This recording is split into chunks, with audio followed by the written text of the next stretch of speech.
¿Qué tal, profe? Somos del equipo número 5 y esta es nuestra actividad número 8 y pues estamos integrados por Alejandro, Horacio y Andrés.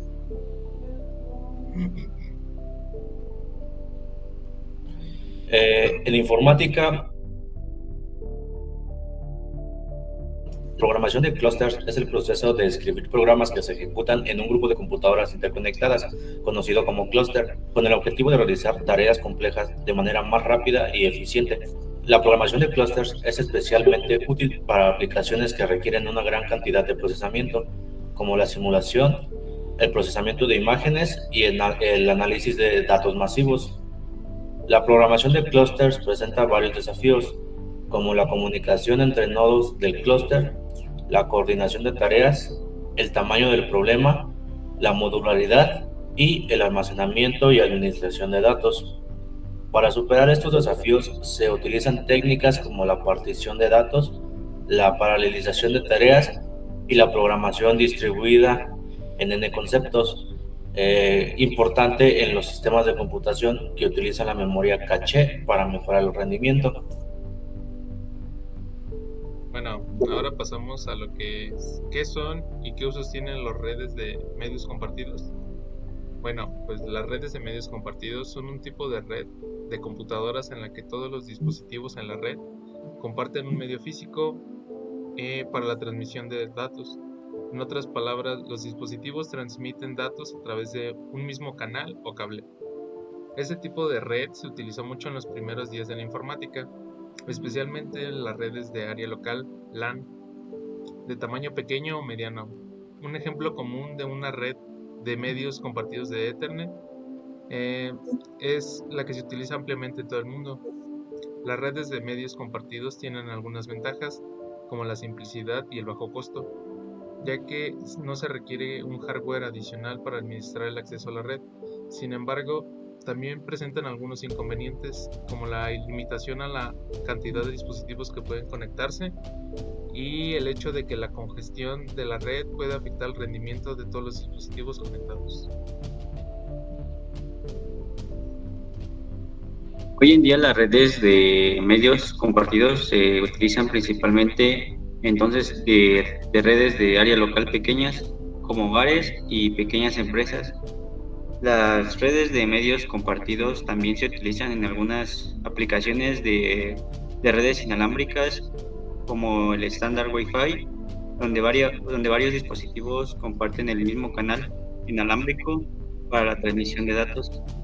En resumen, las redes de medios compartidos son una forma simple y económica de establecer una red de computadoras, pero su uso se ha reducido a medida que las redes de alta velocidad y los entornos empresariales de mayor escala han requerido tecnologías de red más avanzadas y eficientes.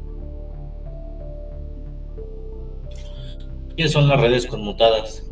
Las redes conmutadas son una tecnología de redes de computadoras que se utilizan para interconectar dispositivos en una red local.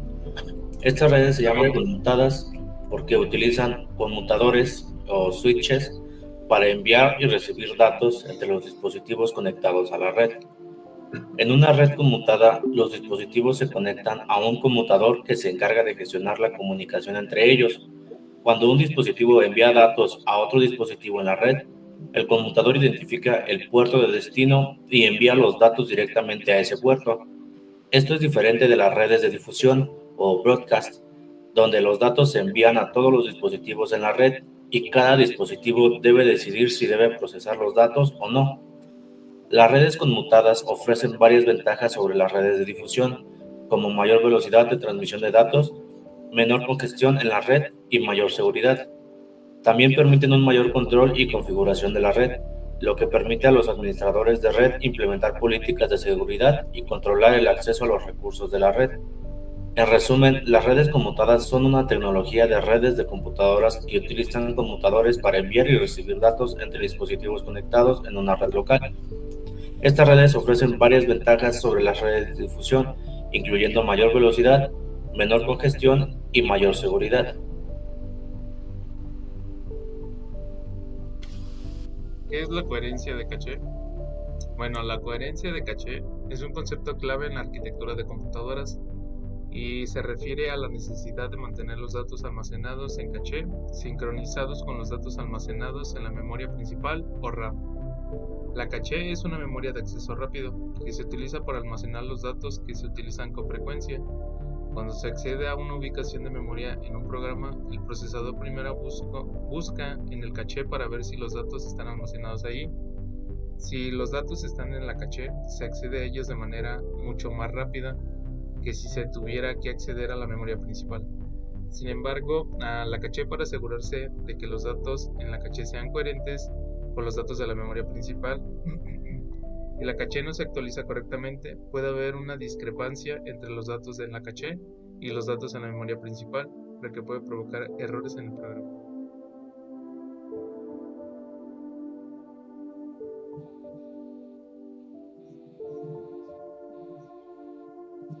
Para evitar este problema se utilizan técnicas de coherencia de caché. Estas técnicas aseguran que la caché y la memoria principal estén siempre sincronizadas. Por ejemplo, cuando se modifica un valor de memoria principal, se envía una señal al procesador para que invalide la copia del valor almacenado en el caché. Cuando el procesador necesita acceder a este valor de nuevo, se carga una copia actualizada de la memoria principal en la caché. Aquí hay un ejemplo para ilustrar el concepto de coherencia de caché. Supongamos que hay dos procesadores A y B conectados a una memoria compartida a través de una red de interconexión. Ambos procesadores tienen su propia caché local para almacenar datos que han sido recientemente accedidos. Ahora, si el procesador A modifica un valor en su caché, la caché del procesador B se vuelve incoherente, ya que contiene una copia antigua del valor. Para evitar esta incoherencia, se utiliza un protocolo de coherencia de caché que asegura que todas las cachés de los procesadores tengan una copia actualizada del valor modificado. Existen varios protocolos de coherencia de caché, como el protocolo MESI y el protocolo MSI. Cada protocolo tiene sus propias reglas para asegurar la coherencia de caché, pero a todos ellos se basa en el mismo principio básico, asegurándose de que todas las cachés contengan una copia actualizada de los datos almacenados en la memoria principal. Concepto de sistemas de memoria distribuida, multicomputadores o clusters. Los sistemas de memoria distribuida, también conocidos como multicomputadores o clusters, son una tecnología de sistemas de computación que se utilizan para mejorar el rendimiento y la capacidad de procesamiento de los sistemas de computadoras. En un sistema de memoria distribuida, múltiples computadoras independientes están conectadas a través de una red de interconexión y se utilizan como un único sistema de cómputo. Cada computadora en el clúster tiene su propia memoria local y su propio procesador, lo que significa que los datos se pueden distribuir entre distintas computadoras y procesadores de forma paralela. La principal ventaja de los sistemas de memoria distribuida es que permiten una mayor escalabilidad y capacidad de procesamiento en comparación con los sistemas de computación centralizados. En lugar de depender de un único procesador y memoria, los sistemas de memoria distribuida pueden escalar horizontalmente al agregar más computadoras al clúster. Esto permite a los usuarios agregar más capacidad de procesamiento según sea necesario, lo que los hace ideales para aplicaciones que requieran un alto rendimiento, como el procesamiento de grandes cantidades de datos. Además, los sistemas de memoria distribuida también son más resistentes a fallos en comparación con los centralizados. Si una de las computadoras en el clúster falla, el resto del sistema puede continuar funcionando sin interrupción alguna, ya que los datos pueden ser redistribuidos y procesados por otras computadoras en la red. Algunas de las desventajas del uso de sistemas de memoria distribuida podría ser que la principal desventaja es que la programación y el desarrollo de aplicaciones para estos sistemas pueden ser más complicados debido a la necesidad de coordinar y gestionar la distribución de datos y tareas, además de entre las distintas computadoras en el clúster. Además, los sistemas de memoria distribuida también pueden requerir una mayor inversión de hardware y software para configurar y mantener la red de interconexión. Y bueno, pues algunos de los ejemplos de sistemas de memoria distribuida incluyen el sistema de procesamiento de datos distribuidos Hadoop, que se utiliza para procesar grandes conjuntos de datos, y los clústeres de supercomputadoras, que se utilizan para realizar cálculos complejos y científicos.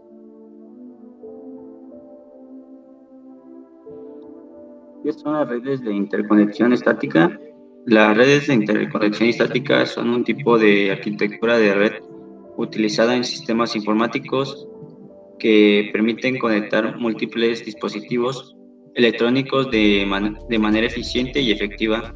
En una red de interconexión estática, los dispositivos electrónicos, por ejemplo, procesadores o módulos de memoria, están interconectados a través de una matriz fija de conexiones. Esta matriz, cada dispositivo está conectado directamente a otros dispositivos, lo que permite la comunicación de manera más eficiente en comparación con otros tipos de redes de interconexión. Las redes de interconexión estática se utilizan en sistemas informáticos como supercomputadoras y servidores de alta gama que requieren un alto rendimiento y capacidad de procesamiento. Al tener una matriz de conexión fija, las redes de interconexión estática permiten que los datos se transfieran de manera más rápida y eficiente, lo que mejora el rendimiento general del sistema. Además, las redes de interconexión estática también son más fáciles de programar y gestionar en comparación con otros tipos de redes de interconexión, ya que no requieren la reconfiguración constante de la matriz de conexiones. Sin embargo, también hay desventajas en el uso de redes de interconexión estática. Una de las principales desventajas es la limitación en la escalabilidad, ya que la cantidad de dispositivos que se pueden conectar en una matriz fija es limitada. Además, las redes de interconexión estática pueden ser más costosas en términos de hardware, ya que requieren dispositivos electrónicos específicos para ser compatibles con la matriz de conexiones. En resumen, las redes de interconexión estática son un tipo de arquitectura de red utilizada en sistemas informáticos que permiten la interconexión de múltiples dispositivos electrónicos a través de una matriz fija de conexiones. Estas redes se utilizan en sistemas que requieren un alto rendimiento y capacidad de procesamiento, pero también presentan desventajas en cuanto a la escalabilidad y el costo.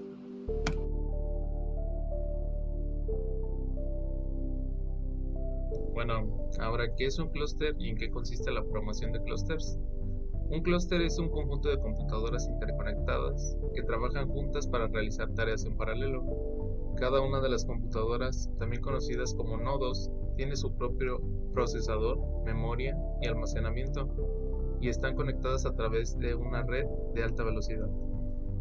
La programación de clústeres es el proceso de desarrollar programas que pueden ejecutarse en un clúster, a diferencia de los programas tradicionales que se ejecutan en una sola computadora. Los programas de clúster están diseñados para aprovechar la capacidad de procesamiento distribuido de las múltiples computadoras. La programación de clúster se divide en dos categorías principales: programación paralela y programación distribuida. La programación paralela implica la división de una tarea en subtareas que pueden ser procesadas simultáneamente en múltiples nodos del clúster. El resultado de cada subtarea se combina para producir el resultado final.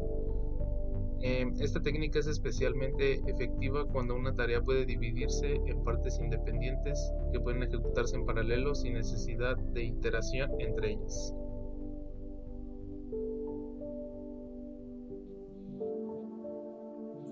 Por otro lado, la programación distribuida implica la división de una tarea en partes que se ejecutan en diferentes nodos de clúster.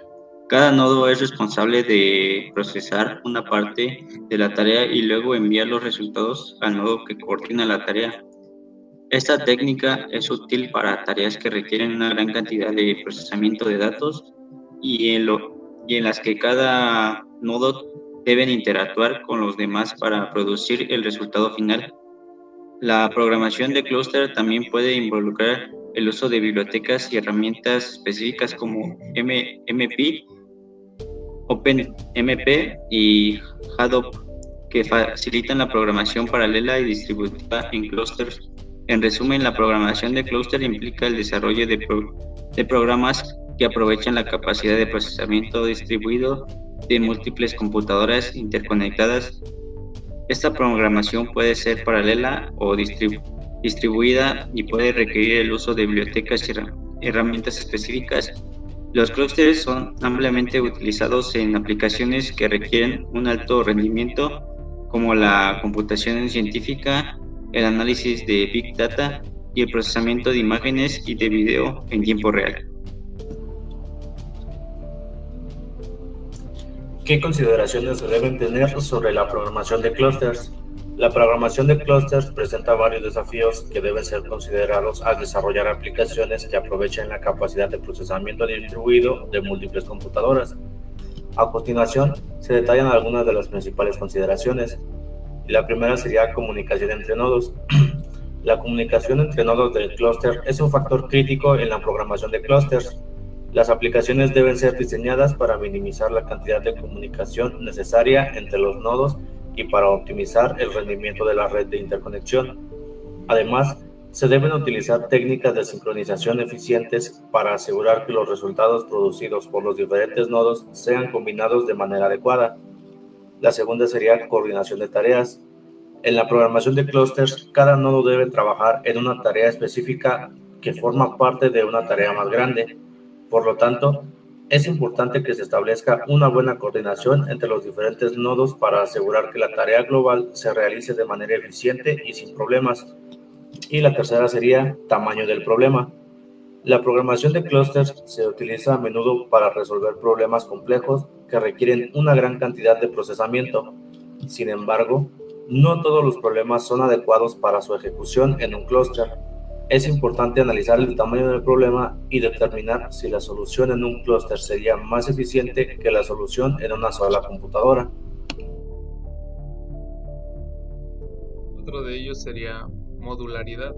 Las aplicaciones de clúster deben ser diseñadas exclusivamente para ser modulares y escalables.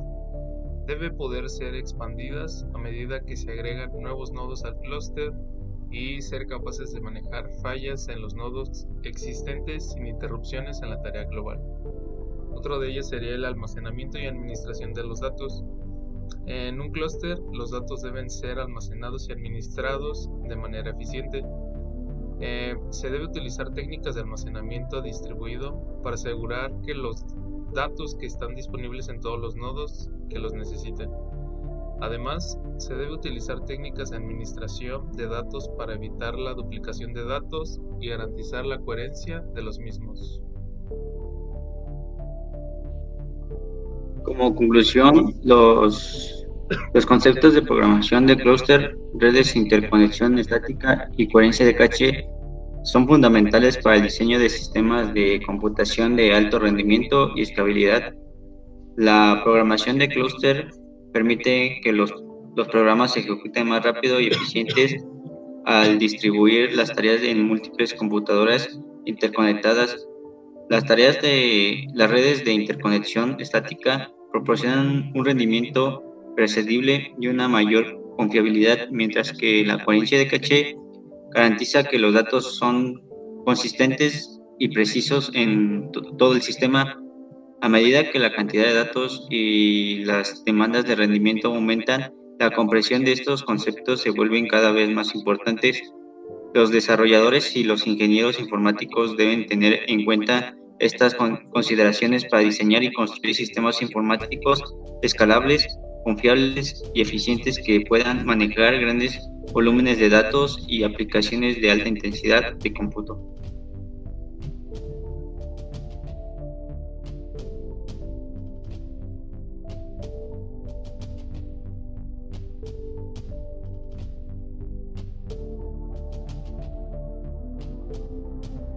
Este es un microprocesador muy básico.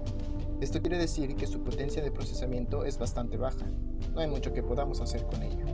Sin embargo, este microprocesador básico también es muy barato. Entonces, ¿qué pasaría si yo comprara muchos de ellos y combinara su capacidad de procesamiento? Bueno, esta es esencialmente la idea detrás de un clúster, un grupo de computadores completos interconectados que operan en conjunto como un solo equipo de cómputo. Con computadores completos me refiero a un sistema independiente que puede procesar por sí mismo. No tiene que ser necesariamente una computadora con monitor, mouse y teclado. Puede ser solamente la unidad de procesamiento. Antes de continuar, debo mencionar que cuando un computador se vuelve parte de un clúster, se le conoce como un nodo. Así que, por lo que resta del video, así les voy a decir. El principal propósito de un clúster es manipular grandes cantidades de datos en tiempo récord a través de la computación paralela. Pongámoslo así, piensa en los pits del Fórmula 1. Durante esta parada se llena el tanque, se cambian las llantas, se hacen reparaciones y ajustes. Técnicamente, todas estas cosas las podría hacer un solo mecánico de manera secuencial, pero tomaría mucho tiempo. Es por eso que, al tener múltiples mecánicos, todos ocupándose de distintas tareas simultáneamente, se termina mucho más rápido. En esta analogía, cada mecánico es un computador y el auto representa el sistema. ¿Pero cómo funciona? En términos generales, es muy sencillo. Cada uno de los nodos es conectado a una red de alta velocidad, y a todos ellos se les instala la misma capa de software intermedio, conocida como middleware. La red les permite conectarse entre ellos, y el middleware comunicarse. Ahora, todos representan un solo sistema. Existen 4 grandes beneficios de utilizar un clúster: la escalabilidad absoluta, la escalabilidad incremental, la alta disponibilidad y la relación precio-prestaciones. La escalabilidad absoluta nos dice que un clúster puede estar conformado por decenas de computadoras, y ya que cada uno es su propio procesador, entre más nodos tengas, más incrementa la capacidad de procesamiento de todo el sistema. La escalabilidad incremental denota que siempre se puede seguir añadiendo nuevos nodos al clúster, de modo que puedes comenzar con un clúster modesto de solo unos cuantos equipos y a medida que tu capital incremente, integrar más. La disponibilidad se define como el periodo de tiempo continuo en que un servicio está disponible. Volviendo a la analogía del Fórmula 1, ¿qué tal si uno de los mecánicos se nos desmaya?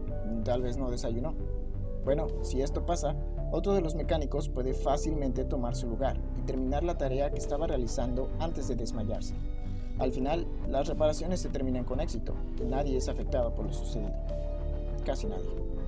En este sentido, ya que cada nodo es autónomo, el fallo de uno de estos no representa el fallo de todo el sistema. Por último, la relación precio-prestaciones nos asegura que juntando varios equipos básicos se puede conseguir una potencia de cómputo igual o incluso mayor a la de un equipo avanzado, por mucho menos costo. Esta ventaja es, particularmente, la que más atrae a las empresas. Ahora hablemos de su configuración. Existen 2 formas de clasificar la configuración de un clúster: por la forma en que se activan y por la forma en que comparten información. En la primera clasificación existen 2 configuraciones, la espera pasiva y el secundario activo. Digamos que tenemos 2 servidores o nodos. En la espera pasiva, el nodo que opera como el servidor principal se encarga de realizar todas las tareas de procesamiento, mientras que el servidor secundario se encuentra inactivo. No es hasta que el servidor principal falla que el secundario recibe la señal para heredar sus funciones. Esencialmente es un servidor de repuesto. Por otro lado, en el secundario activo, el servidor secundario también realiza tareas de procesamiento de manera simultánea. Y si el principal falla, simplemente recibe la carga extra de tareas que le pertenecían al principal. En la segunda clasificación existen 3 configuraciones.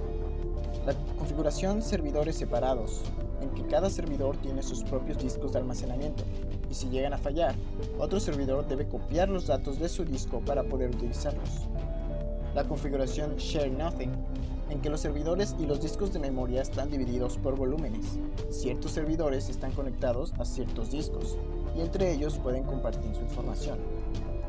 La configuración Share Disks, en que todos los servidores comparten los mismos discos de memoria, y por lo tanto todos tienen acceso a ellos.